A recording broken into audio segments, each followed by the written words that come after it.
Hello नमस्ते नेपाल रेसिपीमा यहाँहरुलाई फेरि पनि स्वागत छ। आज चाहिँ म चिउराको लड्डु, भुजाको लड्डु र तिलको लड्डु बनाउन जाँदै छु। त्यसैगरी धेरै साथीहरुले सोध्नु भएको थियो हामीले यसरी तिलको लड्डु, भुजाको लड्डुहरु बनाउँदा चाहिँ यो डल्लो बनाउन चाहिँ गाह्रो हुन्छ, बनिरा हुँदैन, कसरी बनाउने होला भनेर र मैले भिडियोहरु पनि देखिरा हुन्थे। त्यही भएर मैले आफूले बनाउने तरिका चाहिँ यहाँहरुलाई देखाएकी छु र सबैको आफ्नो आफ्नो तरिका हुन्छ बनाउने। र आज मैले यो भिडियोमा मैले चाहिँ तिलको लड्डु, भुजाको लड्डुहरु बनाएर भिडियो राखेकी छु। भिडियो अन्तिमसम्म हेर्नु होला। तिलको लड्डुको लागि चाहिँ मैले बजारबाट नयाँ तिल किनेर लिएर आएँ र संक्रान्तिको 3-4 दिन अगाडि चाहिँ मैले तिललाई मजाले पखाले। यसरी पखाल्नाले चाहिँ हाम्रो तिलमा भएको धुलो, माटो, ढुङ्गाहरू सबै बगेर जान्छ र हाम्रो तिल एकदम सफा हुन्छ। र यसरी मैले तिल पखालिसकेपछि एक दिनको लागि मैले तिललाई भिजाएर राखेँ।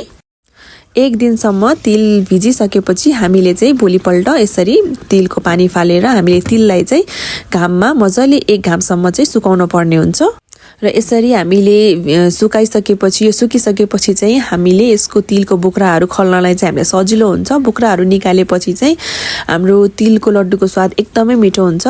खास तिलको लड्डु चाहिँ बनाउने तरिका यसरी बनाउन पर्ने हो। यसरी तिलको लड्डु बनाएपछि चाहिँ एकदमै मिठो हुन्छ।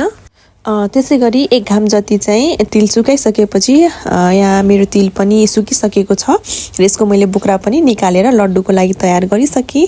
र अब चाहिँ हामीले तिललाई चाहिँ मजाले बुट्न पर्ने हुन्छ। बुटेको तिलको चाहिँ हामीले लड्डु बनाउँछौँ। तिल नबुटी चाहिँ हामीले लड्डु बनाउन मिल्दैन। र यसरी हामीले हातले तिल हाम्रो भुट्यो कि भुटेन भनेर हेर्नलाई चाहिँ हामीले हातको प्रयोगले पनि हेर्न सक्छौँ। हामीले तिललाई चाहिँ यसरी माडेर हेर्यौँ भने तिल चाहिँ यस्तोसम्म देखियो भने चाहिँ हाम्रो तिल तयार भइसक्यो, बुटिसक्यो। र त्यसैगरी तिल सेलाउनको लागि मैले तिल नाङ्लोमा फिजाएर राखेँ।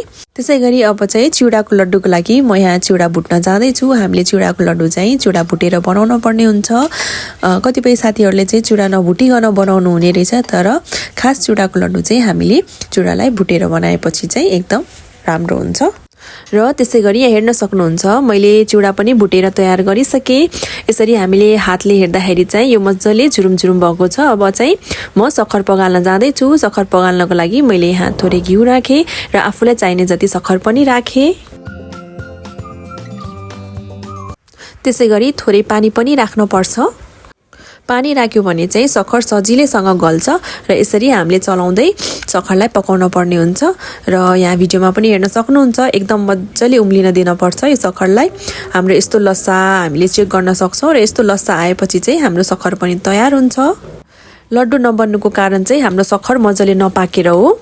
र अब चाहिँ म तिलको लड्डु बनाउन जाँदैछु। यसरी हामीले सक्खर र तिललाई मजाले मिक्स गर्नुपर्छ र मजाले चलाउनुपर्छ। र यसरी सक्खर र तिल मजाले मिक्स भइसकेपछि हामीले यसलाई धेरै बेर सेलाउन दिन चाहिँ हुन्न। सेलाएपछि पनि हाम्रो यो धेरै बन्दैन र धेरै तातोमा पनि हाम्रो डल्लो बन्दैन। त्यही भएको भएर हामीले ठिक्क हातमा लिने जस्तो भइसकेपछि चाहिँ हामीले यसरी हातमा थोरै घिउ राखेर हामीले तिलको डल्लो बनाउन सक्छौँ। यसरी नै मैले सबै यो रातो तिलको डल्लाहरू बनाएर तयार गरेँ। र यहाँ भिडियोमा हेर्न सक्नुहुन्छ कस्तो मजाले हाम्रो डल्लो बनेको छ। र त्यसैगरी मैले चिउराको डल्लो पनि बनाएँ। सबै हाम्रो बनाउने प्रोसेस, चाकु बनाउने हैन, सक्खर पगाल्ने प्रोसेसदेखि लिएर सबै त्यही नै प्रोसेस हो। र यसरी मैले यहाँ चिउराको डल्लो पनि बनाएर तयार गरेँ। र त्यसैगरी अब पालो भुजाको पनि हेर्नुस् त कस्तो मजाले एकदम राम्रो छिटो डल्लो बनेको छ। हामीले यसरी डल्लो बनाउँदा धेरै तातोमा पनि हैन, एकछिन सेलाउन दिएर चाहिँ हामीले यसरी डल्लो बनायौँ भने एकदम मजाले डल्लो बन्छ। र यसरी नै मैले माघे संक्रान्तिमा चाहिँ तिलको, चिउराको र भुजाको लड्डु बनाएँ।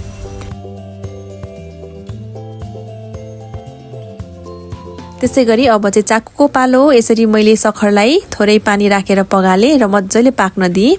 र यसरी चाकु पाकिसकेपछि चाहिँ हामीले थोरै यसमा ड्राई नट्सहरू, हजुरलाई अब कुन कुन ड्राई नट्स मनपर्छ त्यही राख्न सक्नुहुन्छ। यो चाहिँ अप्सनल हो हैन। मैले चाहिँ हाँडे बदाम मात्र राखेँ, आलमन्ड्स मात्र राखेँ। चाकु क्रन्ची बनाउनलाई चाहिँ हामीले सक्खरलाई चाहिँ मजाले पकाउनुपर्छ। हेर्नुस् त सक्खरको कलर पनि चेन्ज भइसकेको छ र धेरै हामीले डराउनु पनि हुँदैन, हाम्रो तितो स्वाद आउँछ। र यतिको भइसकेपछि चाहिँ हाम्रो यो चाकुको लागि तयार भइसक्यो। र मैले यसमा थोरै घिउ पनि राखेँ। र चाकु बनाउनलाई चाहिँ हामीले कुनै पनि प्लेटमा चाहिँ यसरी घिउलाई राख्नुपर्छ। यसरी घिउ राख्यो भने चाहिँ हाम्रो चाकु प्लेटमा टाँसिदैन र यसरी मैले घिउ राखेर चाकुलाई प्लेटमा राखेँ। र अब यो कतिको बाक्लो बनाउनुहुन्छ त्यो हजुरहरू आफ्नो इच्छाले बनाउन सक्नुहुन्छ। र यसरी हामीले यो प्लेटमा चाकु राखिसकेपछि र माथिबाट हजुरहरूले डेकोरेट पनि गर्न सक्नुहुन्छ। माथिबाट हजुरहरूले नारियलको रेसमा कोरेर राख्न सक्नुहुन्छ, पिनट्सहरू राख्न सक्नुहुन्छ हैन, बदामहरू भयो। हजुरहरूले त्यसरी नै चाकु बनाउन सक्नुहुन्छ। त्यसै गरी मैले अर्को प्लेटमा पनि चाकु राखेँ र यसरी चाकु राखिसकेपछि मैले माथिबाट हाडे बदाम राखेँ। हजुरहरूले मैले अघि पनि भने कुनै पनि ड्राई फ्रुट्सहरू राख्न सक्नुहुन्छ। यसरी नै मैले भुजाको लड्डु, चिउराको लड्डु र तिलको लड्डु बनाएर तयार गरेँ। आजको भिडियो हजुरहरूलाई मन पर्यो भन्ने आशा छ। भिडियो मन परे भिडियोलाई लाइक र च्यानललाई सब्स्क्राइब गर्न नबिर्सिनु होला। बाइ बाइ, शुभ दिन।